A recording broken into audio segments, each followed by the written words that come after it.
गोगा जी महाराज जिन्हें जाहर वीर गोगा पीर और नागराज के नाम से जाना जाता है, राजस्थान के महान लोक देवता हैं। उनकी कथा साहस, धर्म और चमत्कारों से भरी हुई है। वे नागों के अधिपति माने जाते हैं और उनके सांपों से जुड़े अद्भुत चमत्कार आज भी लोक कथाओं और धार्मिक गाथाओं में जीवित है। तो आइए जानते हैं गोगा जी महाराज की कथा। गोगा जी महाराज का जन्म राजस्थान के चूरू जिले के दरेवा गांव में हुआ था। उनके पिता राजा जयपाल और माता बाछल देवी थी। लंबे समय तक संतानहीन रहने के बाद बाछल देवी ने गुरु गोरखनाथ की शरण ली। गुरु ने उन्हें आशीर्वाद दिया और भभूत दी। इस राग को ग्रहण करने के बाद बाछल देवी गर्भवती हुई और गोगा जी महाराज का जन्म हुआ। गोगा जी के जन्म के समय ऐसा माना जाता है कि उनके घर में दिव्य प्रकाश फैला और उनके जन्म स्थान पर नागों ने अपनी उपस्थिति दर्ज कराई। तभी से यह भविष्यवाणी की गई थी कि गोगा जी नागों के अधिपति बनेंगे। गोगा जी का नागों से जुड़ाव बचपन से ही शुरू हो गया था। एक दिन गोगा जी अपने मित्रों के साथ बगीचे में खेल रहे थे। तभी वहां एक विशाल काला नाग प्रकट हुआ। नाग को देखकर बाकी बच्चे डर के मारे भाग गए, लेकिन गोगा जी निडर होकर उसके पास गए। उन्होंने नाग से कहा, तुम्हें डरने की जरूरत नहीं है, मैं तुम्हें अपना मित्र मानता हूँ। गोगा जी के इस निडर और दयालु स्वभाव से नाग शांत हो गया और उनके चारों ओर लिपट गया। इस घटना के बाद गांव के लोग उन्हें नागराज कहने लगे। गोगा जी महाराज ने युवा होने पर गुरु गोरखनाथ की तपस्या की। उन्होंने कठोर साधना की और गुरु से आशीर्वाद मांगा। उनकी तपस्या से प्रसन्न होकर गुरु गोरखनाथ ने उन्हें दिव्य नाग शक्ति का वरदान दिया।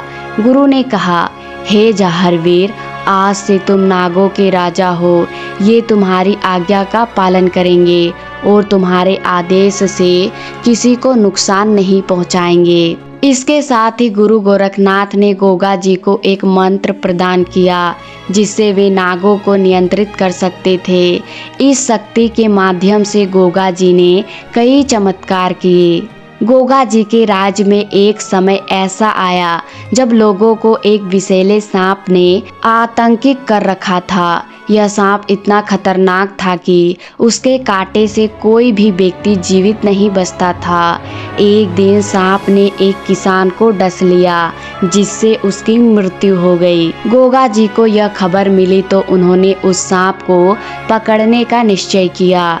जब वे स्थान पर पहुंचे तो सांप ने उस पर हमला करने की कोशिश की। गोगा जी ने शांत स्वर में कहा, हे नागराज, मैं तुम्हें मारने नहीं समझाने आया हूँ। यदि तुम लोगों को परेशान करना बंद कर दो तो मैं तुम्हें अपनी शरण में ले लूँगा। सांप ने उनकी बात सुनी और उनके चरणों में गिर गया। गोगा जी ने उसे आदेश दिया कि वह किसी को नुकसान न पहुंचाए। इस घटना के बाद सांपों ने गोगा जी को अपना राजा मान लिया। गोगा जी महाराज की सबसे प्रसिद्ध घटनाओं में से एक वह है जब उन्होंने एक किसान को सांप के काटने से बचाया। एक बार एक किसान खेत में काम कर रहा था, तभी एक जहरीले नाग ने उसे काट लिया। किसान की हालत बिगड़ने लगी और वह मृत्यु के करीब गया था। परिवार वाले उसे गोगा जी महाराज के पास ले आए। गोगा जी ने तुरंत मंत्र पढ़ा और सांप को बुलाया। सांप गोगा जी के सामने उपस्थित हुआ। गोगा जी ने सांप से कहा, तुमने इस व्यक्ति को क्यों काटा? अब उसका विष वापस ले लो। सांप ने गोगा जी के आदेश का पालन किया और किसान के शरीर से विष निकाल दिया। किसान की जान बच गई और इस घटना से गोगा जी महाराज की ख्याति और बढ़ गई। गोगा जी महाराज अपने राज में न्याय प्रिय शासक थे। एक बार एक धोखेबाज व्यापारी ने एक गरीब किसान की जमीन हड़प ली। किसान ने गोगा जी महाराज से न्याय की गुहार लगाई। गोगा जी ने व्यापारी से पूछा, क्या तुमने यह जमीन ईमानदारी से ली है? व्यापारी ने झूठ बोलते हुए कहा, हाँ महाराज, गोगा जी ने तुरंत अपनी नाग शक्ति का प्रयोग किया। उन्होंने सांपों को बुलाया। जैसे ही सांप प्रकट हुए, व्यापारी डर गया और सच्चाई कबूल कर ली। गोगा जी ने जमीन वापस किसान को दिलाई और व्यापारी को चेतावनी दी। गोगा जी महाराज ने धर्म और सत्य की रक्षा के लिए अपने जीवन का बलिदान दिया। उनकी समाधि राजस्थान के गोड़ामेड़ी में स्थित है। कहा जाता है कि उनकी समाधि के आसपास सैकड़ों सांप निवास करते हैं, लेकिन वे किसी को नुकसान नहीं पहुंचाते। लोक कथाओं के अनुसार गोगा जी ने अपने अंतिम समय में सांपों को आदेश दिया था कि हे मेरे मित्र, अब मैं इस संसार से जा रहा हूँ। मेरी समाधि की रक्षा करना और जो भी सच्चे मन से मेरी पूजा करे उसकी सहायता करना।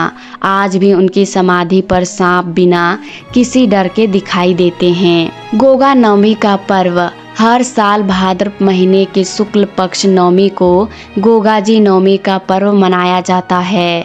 इस दिन लोग उनकी पूजा करते हैं और उनकी समाधि पर दूध और रोटी का भोग लगाते हैं। सांपों की कृपा ऐसा माना जाता है कि जो व्यक्ति सच्चे मन से गोगा जी महाराज की आराधना करता है उसे सांप कभी नुकसान नहीं पहुंचाते। नाग शक्ति का प्रतीक गोगा जी महाराज को हिंदू और मुस्लिम दोनों धर्मों के लोग पूजते हैं। मुस्लिम उन्हें गोगा पीर के नाम से जानते हैं। गोगा जी महाराज और सर्प की कथा हमें न केवल उनके चमत्कारों और वीरता के बारे में बताती है, बल्कि यह भी सिखाती है कि मानव और प्रकृति के बीच सामंजस्य कैसे स्थापित किया जा सकता है। उनकी कहानियाँ साहस, धर्म और सत्य के प्रतीक है। आज भी उनके भक्त उनके चमत्कारों और गाथाओं को याद करते हुए उनकी पूजा करते हैं। गोगा जी महाराज की कथा हर पीढ़ी के लिए प्रेरणा का स्रोत है। आशा करती हूँ दोस्तों आपको ये कहानी पसंद आई होगी। पसंद आए तो वीडियो को लाइक, शेयर, सब्सक्राइब जरूर कर देना। मिलते हैं अगली वीडियो में, तब तक के लिए राधे राधे।